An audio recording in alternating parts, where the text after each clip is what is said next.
The saving box you are buying, please let it not be the saving box that you can break, that you can just carry and just break any minute and it will just scatter. Hello creative mind, welcome to today's episode. And if you're seeing me for the first time, you can call me Marvel.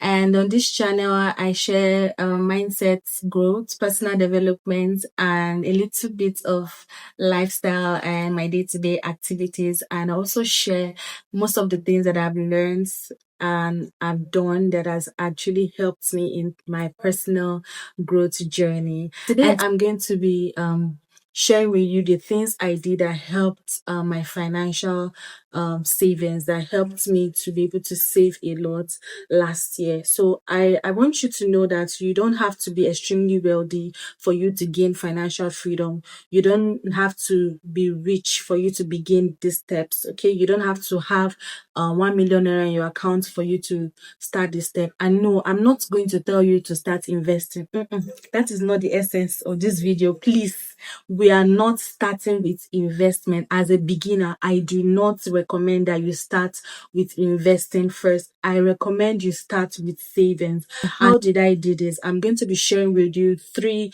steps that I took that helped me take my savings from 0 to 80%, like from 0 to like 80, and we are still moving. Okay, I've not gotten to 100 yet because I'm still in the process of it, and it has actually helped me. And I feel if you do this, it's going to really help you. Now, it might differ in terms of amount. Okay, it's okay to start small.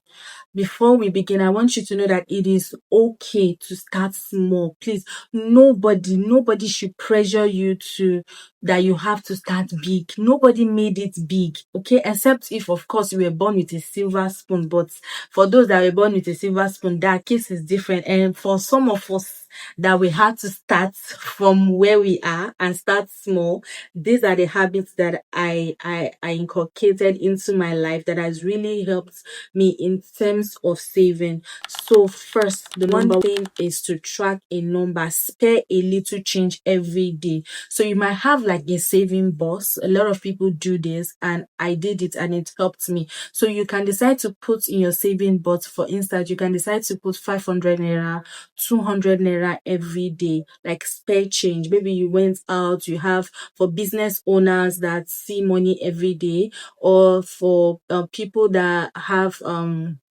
like something doing. There are some people that they have uncles and aunties that just randomly give them money every week. So you can start with like putting 200 naira, 300 naira, or even 500 naira every day in your saving box. So you can just go to your local market and you buy a saving box, and it could be 200 naira. Now, this 200 naira I'm talking about might sound very little to you, but believe me, it is going to go a long way in terms of savings. Okay, so spare that change. It could be $1, it could be $10, it could be $20. So just be doing it. It could be daily, it could be weekly, but I employ you to do it daily. So your 200 naira daily might go a long way. Okay, and as you are doing it, I tell you, it is going to grow. Just do it and forget about it. The saving box you are buying, please let it not be the saving box that you can break, that you can just carry and just break any minute and it will just scatter. Let it be a very strong one. Don't go and buy saving box that by the time you break it, you break it after 2 months and you know. So have it in mind that before you start this, you have to be disciplined. So employ discipline. That is our first one. Then you start by tracking a number daily. And how do you track a daily number? Is to save. It could be daily 15 naira, it could be daily $1, it could be daily 500, it could be daily 200, and it will really go a long way. That is the first step I took. Moving on, I went to automating. Now, automation is very faster because it's automatic. Okay, so you might forget. So if you are telling me now that you forget to like save in your saving box daily, don't you, your bank app will not forget to automate. So automate it. That, for instance, for salary earners like us, you can decide to automate like $50 or $20 or $30 monthly. For business owners, you can also do that. For stay-at-home moms, you can also do that. Probably you have like a little savings, just automate it. It could be monthly, so you can do monthly 20,000, 30,000, and I tell you, it is going to go a long way. Now, the essence of this is for us to build a saving habit first, because you cannot invest if you don't have like a savings. Yeah, that means for you to be able to invest, you have to start from somewhere. And I feel a lot of people talk about investment without really talking about things you should do before even starting your investment. Okay, because you will burn out. You will burn out. I'll say it again, you will burn out if you rush to investments without even having savings. Because the essence of investment is to invest that money there, or invest in that thing and leave it and just forget about it, then watch it grow. Let it just keep growing. Okay, but if you invest and you don't have savings, you end up touching your investment, and the purpose of that investment is you've killed that purpose at the end of the day. Yeah. So firstly, we've talked about tracking a number. No, firstly, we talk about discipline. Secondly, you track a number, which I did. And thirdly, I began to automate. Now, this automate, I did it monthly. So I automated monthly because I'm a 9 to 5 hour. So I automate, salary comes, hits the account, and it deducts a certain amount. Now, like I said, start small. It doesn't have to be 100,000. It doesn't have to be $1,000. It doesn't have to be $50.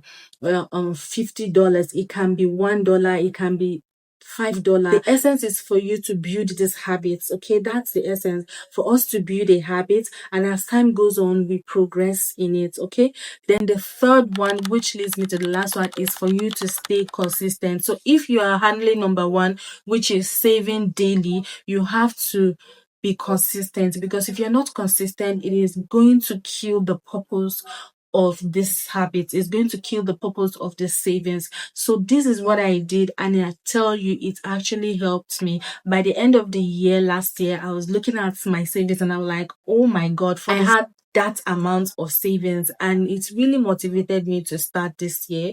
And this year I decided to double my automation. So for instance, if I was doing $1 last year, I decided to do a double of it, which is $2 this year.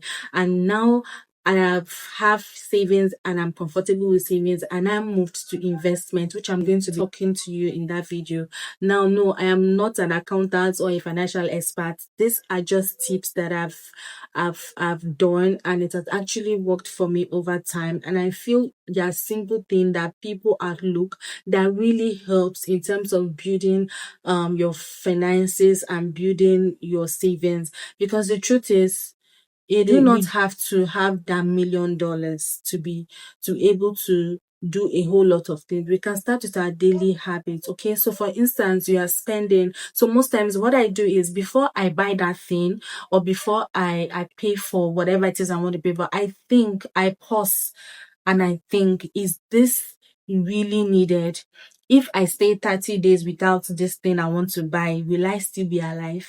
Ask yourself, if I do not buy that shawarma I want to buy now, will I still be alive? Or will I stop breathing? So there are a lot of us that we tend to live above our means. We tend to copy what people are doing. So for instance, we see a lot of people post lifestyles and all of that, and we want to be like them, but not knowing that most of these people have done the work. They have put in a lot of effort into the kind of things they are doing at this point. So if you are not born with a silver spoon, please do this method. Start small. Do not put yourself under any pressure. Start with what you have. Like I said, it doesn't have to be 1 million naira. It doesn't have to be 500,000 naira. Your 5,000, your 2,000, your 1,000 can go a long way in terms of helping you to save. The essence, like I said, is to build the habits. Now, these habits are going to help you in the long run. By the time you start investing and you start looking to invest in businesses or invest in stocks and shares and all of that, you will not burn out and you will not be exhausted. You will do it with a calm mind, you do it with rest, because you have savings, you have something that we call emergency funds aside that is going to help you over time. Okay, so we're going to end the series here to at this point, and in my next series I'm also going to be sharing with you how I move on from this savings and how I move on to stocks and all of that, and how that has been going. I hope you learned a thing or two, and let me know in the comment section which of these you'll be trying out this new month. Bye.